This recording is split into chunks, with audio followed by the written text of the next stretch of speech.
రాజాలాంటోడు కాదు. రాజా సాబ్ సినిమా జయాపజయాలతో సంబంధం లేకుండా కలెక్షన్ల వర్షం కురిపించే కటౌట్ ప్రభాస్. నటుడు అవ్వాలని చిన్ననాటి నుంచి అనుకోకపోయినా తెలుగు సినిమా ఖ్యాతిని ఖండాంతరాలు దాటించాడు. బాహుబలిగా కనిపించే ఆహార్యమైన అందరూ తనను ప్రేమగా డార్లింగ్ అని పిలుస్తుంటారు. త్వరలోనే రాజా సాబ్ సినిమాతో మళ్లీ థియేటర్లలో సందడి చేయనున్న ఈ రెబల్ స్టార్ గురించి అతడి హీరోయిన్లు ఏం చెబుతున్నారంటే, Pooja Hegde pan India star ప్రభాస్తో కలిసి నటించిన రాధేశ్యామ్ నాకెంతో ప్రత్యేకం. బేసిక్గా ప్రభాస్ సిగ్గరి, కానీ ఒక్కసారి పరిచయమైతే చాలు, చిన్న పెద్ద అనే తేడా లేకుండా అందరితోనూ కలిసిపోతాడు. అలాంటి వాళ్లు చాలా తక్కువ మంది ఉంటారు. అది కోవిడ్ టైం కావడంతో నా సహాయకుల్లో కొందరికి పాజిటివ్ అని తేలింది. దాంతో తనే ఇంటి నుంచి రోజూ భోజనం తెప్పించేవాడు. ఆ వంటలకు నాతో పాటు మా అమ్మ కూడా ఫిదా అయింది. బాహుబలి -3లో నాకు అవకాశం ఇవ్వమని ప్రభాస్ని అడిగితే తెలివిగా రాజమౌళి గారి పేరు చెప్పి తప్పించుకుంటుంటాడు. అనుష్క, ప్రభాస్ నాకు బెస్ట్ ఫ్రెండ్. వెండితెరపైన కొన్ని జోడీలకు ప్రత్యేకమైన అభిమానులు ఉంటారు. నాది ప్రభాస్ అలాంటి జోడీనే.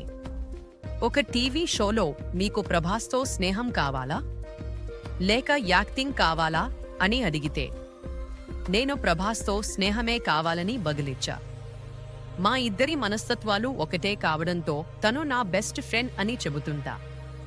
ఒకసారి తనతో స్నేహం కుదిరితే ఆ అనుబంధం జీవితాంతం అలా నిలిచిపోతుంది. మనుషులకు, బంధాలకు అంత విలువ ఇచ్చే ప్రభాస్ వ్యక్తిత్వం నాకు బాగా నచ్చుతుంది. తనతో కలిసి నటించడాన్ని ఎప్పుడూ కంఫర్ట్గానే ఫీల్ అవుతుంటా.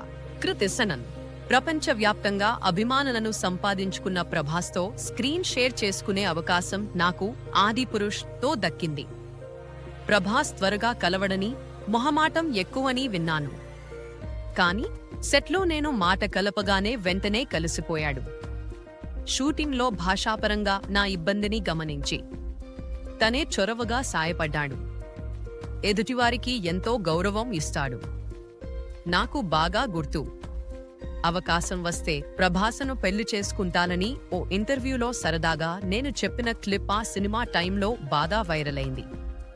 ఆ విషయాన్ని ప్రభాస్కి చెబితే అది చూసి తాను నవ్వుకున్నానన్నాడు.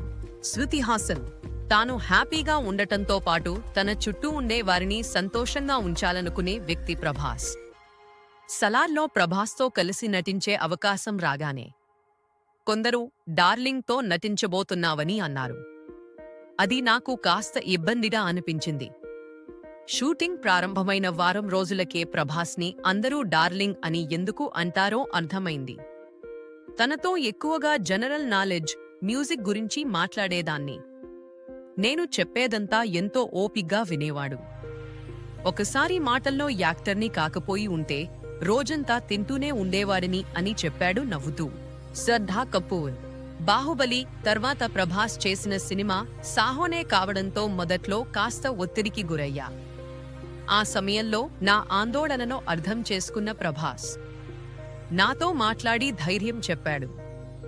ఇటీవల ఓ నెటిజన్ ప్రభాస్తో మళ్లీ ఎప్పుడు నటిస్తారు అని అడిగితే ప్రభాస్ మళ్లీ తన ఇంటి నుంచి ఫుడ్ పంపించినప్పుడు అని బదులిచ్చా. సాహో చిత్రం విడుదలై ఎన్నేళ్లైనా నాకు ఇంకా ఆయన వంటకాలు గుర్తున్నాయంటే ఆ ఆతిథ్యం ఏ స్థాయిలో ఉందో అర్థం చేసుకోవచ్చు. ఆయన భోజనానికి పిలిస్తే కనీసం 20 నుంచి 30 రకాల వంటకాలు ఉంటాయి. అంతేకాదు, ఆ రుచితో దక్షిణాది వంటకాలకు ఫ్యాన్ అయ్యా నేను.